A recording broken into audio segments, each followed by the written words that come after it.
Liborio Luna. Vamos a ver los puntos, distintos pueblos del país, por qué llevan esos nombres y sobre todo los que tienen un nombre de alguna personalidad. Porque hay muchos nombres que ustedes pasan y ven un cartelito, un nombre y jamás lo sintieron nombrar, pero quizás fue una persona influyente. Así que bueno, y las personas también tienen cosas buenas y cosas malas, como todo. Así que intentaremos hablar del Liborio Luna, que es un pueblo que está ubicado entre Villa Merced y San Luis por Ruta Nacional 7, y veremos por qué se llama Liborio Luna y quién era Liborio Luna. Bueno, básicamente en esa zona, en fines del siglo XIX, el gobierno nacional generalmente donaba tierras a gente influyente de la zona, que tuviese cierto poder para poder trabajar las tierras, o se las vendía a un precio muy, muy bajo. En esa zona estaban gente como los Betbeder, Lucero, estaban Pedernera, Origones, toda esa zona, cerca de Mercedes, como viniendo para San Luis, eran esas las familias que existían en aquel entonces. Entonces una vez estoy diciendo, bueno, por ahí podría haber llevado el nombre, ese pueblo, de alguna de estas gente conocida, pero no, se le pusieron Liborio Luna. El tema es que en aquella época los pueblos sabían llevar el nombre de la estación de tren. Entonces primero se le ponía el nombre de la estación de trenes a personalidades que quizás habían tenido alguna relación con el trazado de las vías, con la construcción de las vías, o colaboración con el trazado de las vías o la construcción de las vías. Y en honor a esas personas se le ponía el nombre a las estaciones, que después, cuando empezaban a poblarse la zona, el nombre también lo adquiría el pueblo. Este es el caso justamente de Liborio Luna. Era una personalidad que no tenía absolutamente nada que ver con San Luis. Nada que ver, quizás nunca pasó por San Luis. Pero el pueblo lleva su nombre. Así que vamos a ver quién era Liborio Luna. No vamos a sacar la duda de esta personalidad. Vamos a ver lo bueno y lo malo de él. A ver qué pasó. Tuvo muchas facetas en su vida. Distintas, una distinta de la otra. Una de las que le reconocieron en la juventud, una de sus facetas que tuvo en la juventud, era que en esa época hubo un gran problema en toda la Argentina, y él estaba, vamos a aclarar que él estaba en Buenos Aires, provincia de Buenos Aires, en un pueblo que se llama 25 de Mayo. Él era, digamos, un vecino de esa localidad. Y en su juventud, cuando estuvieron las pestes, que vamos a hablar un poco de las pestes estuvieron entre los años 1868, 1895, tuvieron una seguidilla de pestes del país, ¿no? Y, por ejemplo, estuvo el cólera, después en el 68, después tuvo la fiebre amarilla en el 71, en 1873, estuvieron la viruela y el cólera, o sea, que no daba paz la cantidad de pestes que estaban apareciendo, ¿no? Y él, como vecino de la localidad ahí de 25 de Mayo, fue un hombre sumamente importante en el control de la población, ¿no? Tanto como, por ejemplo, él tenía que, fue como un gestor del miedo de la gente, porque hay que pensar que en esa época, al no tener, pues, como ahora, las cuestiones de salud avanzada, no había hospitales modernos, era todo muy precario, ¿no? Entonces él, una de las funciones que cumplió muy bien fue que controlar el miedo de la gente. Imagínense que a ellos, a las personas, los familiares se movían a diario.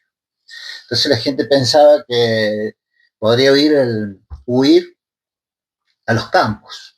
Y ahí estaban como en salvaguarda del problema. Pero el efecto era todo lo contrario.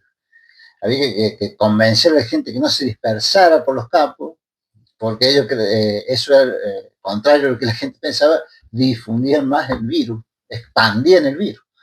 Entonces Luna fue uno de los que cuidó de eso, de que tratar de que no tuviese miedo la gente, y él era un articulador para que no pasara eso en el 25 de mayo, ¿no? También él tenía que organizar la logística de la muerte, porque era extremadamente la cantidad de gente que falleciera mucho y había que hacer cuarentena. Entonces él controlaba cómo iban a hacer los entierros para que fuese ordenado y todo con el fin de que no se expandiera lo menos posible estas pestes. Entonces organizaba los entierros y organizaba la cuarentena del lugar. Estaba él a cargo, ¿no? Entonces también fue el que se hizo cargo de todos los cementerios. Y una cosa que se fue muy valorada de él es que la gente influyente, adinerada, podríamos decir, de la zona que hizo, huyó, escapó y no se hizo cargo. Nadie ayudó a hacerse, o sea, o muy pocos ayudaron a hacerse cargo de la situación esa de las pestes, ¿no? Y él no, él fue todo lo contrario, él se quedó y fue, bueno, como dijimos, uno de los mayores articuladores con esta enfermedad que tuvo la zona. Que luego él fue muy, muy reconocido por esta actividad que tuvo en su época de juventud. Así que bueno, esto fue una de las facetas que tuvo Liborio Luna. Vamos a ver algunos puntos que podrían ser controversiales o no, depende cómo lo veamos de él, eh, que tuvo él en su juventud, ¿no? Mezclado con las pestes, todo el problema que había, ¿no? Era bastante convulsionada la época. A su vez hubo un levantamiento de los mitristas. En 1874, todos los seguidores de Mitre, que era el Partido Nacionalista, participaron de una revolución en contra del presidente Avellaneda, que había sido electo, ¿no? A ellos le decían los bravos, que en esa época también se habían unido con caciques, como locales, como Catriel, y también con militares, como Rondó, apoyando a Mitre, ¿no? Él estuvo ahí y estuvo peleando, ¿no? Enfrentando a los alcinistas, que eran, según ellos, los que eran corruptos, digamos. Luego ellos terminan siendo derrotados en una batalla que se llama la Verde, la batalla, ¿no? Ellos, ¿por qué aducían para hacer este levantamiento? Lo que aducían ellos era el, que la elección de Avellaneda había sido como un fraude impresionante, según ellos había sido un fraude impresionante, y como era el oficialismo, lo llamaban, le habían puesto oficialismo corrupto, el nombre que le habían puesto, ¿no? Además, no querían ellos que esta gente que era ellos querían como Mitre era como centralizar en Buenos Aires la cuestión. Y la gente de Alcinista, que eran los seguidores de Avellaneda, Alcina, eran los que representaban a los militares y al interior del país, ¿no? Y no querían que ellos manejaran la aduana y el puerto, que era el gran ingreso de dinero hacia el país, no querían que esa gente manejara esas cuestiones, ¿no? Entonces, ellos se unieron, como dijimos, los caciques, los militares, no porque fueran amigos de ellos, incluso tenían disputas con los aborígenes, pero se aliaron para luchar en contra de Avellaneda, pero finalmente fueron sofocados, ¿no? Y terminó que perdieron, ¿no? Otra de las cosas que ellos defendían eran que había, digamos, el campo de cerca de 25 de mayo eran territorios muy buenos y había dueños que eran mitristas y otros que eran alcinistas. Bueno, ellos querían defender a los suyos, digamos, a la tierra de los suyos, de los mitristas, y también por eso también que querían que no estuviesen los alcinistas. Así que bueno, eh, lo que le pasó después, como ellos en la batalla del Verde terminan perdiendo, ¿no? Terminan siendo sometidos ellos. Él tiene que tomar una, digamos, tiene que tomar un, fue como proscripto, porque era para el gobierno nacional, había sido un rebelde de que entonces él a partir de ahí tuvo que moverse con cierta cautela, porque entre comillas pues, era como perseguido o controlado, digamos, ¿no? Entonces, imagínense que todas las municipalidades mitristas eran como intervenidas, ¿no? Así que había como un castigo político hacia él, hacia Luna, ¿no?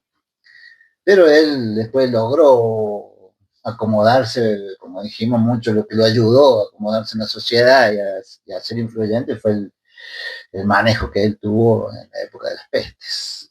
Así que bueno, eso sería en su parte una de las cuestiones que podríamos decir que era rara en la vida de Liborio Luna. Uno tendría que sacarse las propias conclusiones si está a favor de lo que hizo o en contra de lo que hizo, ¿no?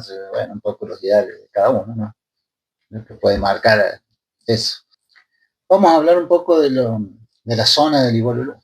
Estamos hablando de él, así que en el mediados, digamos, los principios a mediados y finales del siglo XIX, podríamos hablar más o menos entre los años 55, 1855 hasta 1885 más o menos, había un desorden generalizado, digamos, de las estructuras municipales, ¿no? En aquella época, las municipalidades se hacían, no eran municipalidades todavía, eran como una especie de organismos municipales, podríamos decir, que se ocupaba más que todo, no era una cuestión de organizar un pueblo, algo como es ahora, sino más que todo en defensa de los malones, ¿no? Y en esa época también estaban abocados el tema de las pestes y esas cosas, como pudieron, ¿no? Y tenían también la economía de esa época era muy precaria. En aquella época era todo de trueque, se usaba el uso de las pulperías, no había organización ganadera, que de los productores ganaderos razones que se organizaran, era todo muy precario, ¿no?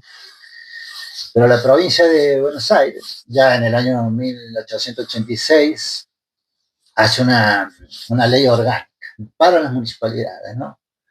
Y bueno, ahí cae en este tema el pueblo 25 de mayo. Entonces, dejaron ser así organizaciones no reglamentadas, digamos, que había como presidencias, pero incluso esas presidencias podían ser, no necesariamente eran unipersonales, sino que también podrían ser un grupo, lo que manejaban las presidencias, o sea, no se sabía cuánto tiempo duraban los cargos, o sea, era muy desordenado. Lo que vino a hacer esta ley es ordenar. Entonces ahí se crean las municipalidades, ¿verdad? Y se ordena y se reglamenta, por ejemplo, qué tareas van a realizar, los periodos que iban a durar las municipalidades, iban a ser por elecciones del pueblo. Y, por ejemplo, los periodos eran de 2 años para los intendentes y la renovación del Consejo Deliberante, que también se reglamentó ahí, que se forma el Consejo Deliberante para dictar las ordenanzas. Iban a tener la renovación de la mitad del cuerpo cada año, ¿no? La primera vez se eligió un intendente, la primera vez que se reglamenta todo, no por voto, porque como estaban empezando fue por dedo, digamos. Y en ese entonces lo eligieron a Liborio Luna porque era personalidad, como había sido muy reconocida por lo de las pestes, entonces era una persona confiable. Así que a él lo delegaron para que fuera presidente del Consejo Deliberante. Luego, ya cuando hay elecciones municipales después, fue elegido intendente de la municipalidad. ¿Sí? Así que él fue intendente electo de la municipalidad de 25 de mayo. También impulsó una modernización en el pueblo. Él decía que en una manera de prevenir que una futura, digamos, peste de lo que él había vivido y que no se viviera nuevamente, deberíamos tener una ciudad limpia y lo más pura posible para que no hubiese contagio en una supuesta próxima peste, ¿no? Entonces él lo que impulsa es una modernización. En aquella época la iluminación era a querosén, ¿no? Y eso implicaba una cuestión no muy limpia. Entonces él impulsa que se haga una usina eléctrica, que se haga la electricidad, que se use la electricidad ahí en el pueblo, ¿no? E impulsa que se haga y que se funde y lo hace, ¿no? Y lo hacen, a la usina la hace. Así que digo, sería algunas personas, los que estaban a favor de él, lo tomaban como un padre protector del lugar. O sea, tenía muchos seguidores que lo tomaban como un padre protector. Eso fue algo sumamente importante que hizo él en el 5 de mayo a través de su influencia, ¿no? Otra de las cosas que hizo, fundó la sociedad ferial la sociedad rural y circo de carrera, así se llamaba el, el, el lugar. Él era una persona sumamente inteligente y sabía cómo eh, llamar la atención en todos los niveles de la sociedad, ¿no? Entonces, si hubiese sido solo sociedad rural y ganadera, en esa época hubiera sido como una élite, hubiera estado solo a favor de una élite. Y él dijo, no, vamos a integrar a todo. Entonces, la parte de circo de carrera es la parte donde se manejaban apuestas de caballo, carrera de caballo, apuestas, y donde participaba toda la población. Entonces integraba a todo el grupo social de 25 de mayo. Entonces, él cada vez adquiría una potencia, ¿no? Porque tenía combinado muchas cosas. Era intendente, también era el fundador de la sociedad, y empezó a tener un poder muy grande. Entonces, ¿qué terminó creando con esto? Había como un embudo económico, o sea, para vender ganado, competir, todo debería pasar por su círculo, debería pasar por él prácticamente. Las ventas, las cuestiones sociales, la venta de grano, la venta de ganado, todo pasaba por su círculo, empezó a tener un poder económico gigantesco. Y podríamos hasta decir que era una especie de monopolio, ¿no? Terminó siendo una persona importante también económicamente, ¿no? Y bueno, como por la mayoría de los poblados, había club social, ¿no? Y toda la élite que manejaba todas estas cuestiones se juntaban en esos clubes sociales. Y desde ahí manejaban en las conversaciones del club todas las cuestiones de poder, ¿no? Empezó a él tener poder sobre el tema ferroviario. ¿Sí? Estaban las vías férreas que estaban, la del sur, los ferrocarriles del sur, después estaba el ferrocarril Buenos Aires del Pacífico, y se había armado un sistema prácticamente en toda la Argentina, ¿no?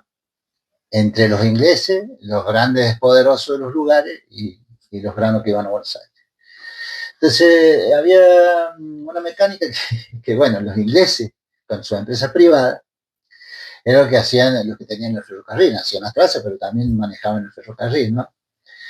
En el caso de 25 de mayo, Luna ponía las leyes, Luna ponía las leyes, el orden en el territorio y manejaba todo a través de la sociedad rural y garantizaba que el modelo agroexportador funcionara sin ningún tipo de trabas, ¿no? Y era todo un círculo donde él se emparentaba con la iglesia y se favorecían los dos, ¿no?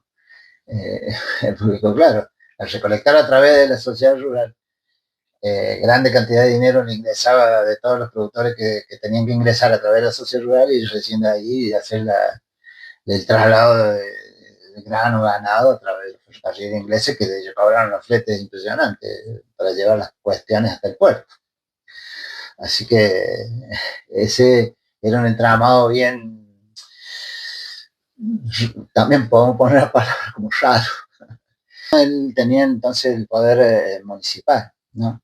Entonces conseguían, en vez de estar peleando como cuando se levantó contra Mitre, manejaba expedientes, ¿sí? Y este expediente para que como tomar como socio estratégico a los ingleses, ¿no? A través del municipio.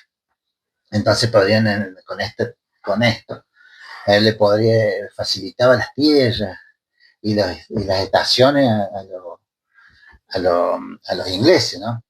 También, bueno, él tuvo mucha actividad municipal, hizo la plaza,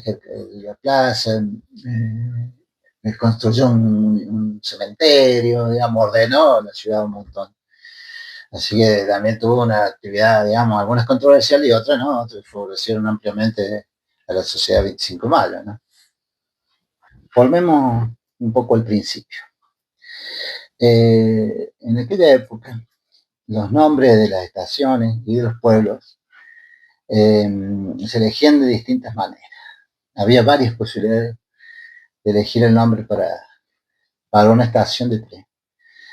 Entonces, una de las formas era en honor a alguna de las personalidades de la Argentina que hubiese ayudado a las empresas inglesas y al país para la traza, para la ubicación de los campos, para la venta de los campos, o las expropiaciones, o hacer de intermediario, o tener negocios en conjunto, ya sea para puede haber favorecido tanto a, la, a los ingleses como los propietarios, como al país también, porque obviamente que haber habido una red de trenes también era algo posible para el desarrollo económico del país. Entonces había como un listado, que no era un listado literal de personas que tendrían que cumplir con el reconocimiento de la ayuda de esas personas. No era literal el listado, pero sí había que tener en cuenta una cantidad de personas que habían ayudado a todo este sistema en el contexto de aquella época. Así que bueno, como ya sabemos que Ligorio Luna estuvo ahí en ese contexto, el, le terminaron poniendo esa estación de ferrocarril que está en San Luis y no en Buenos Aires, el nombre de él en honor. Así que bueno, eh, eso es cuando ustedes pasen ahora y vean el cartelito ahí en la ruta 7 de Liborio Luna, ahora ya saben por qué se llama Liborio Luna.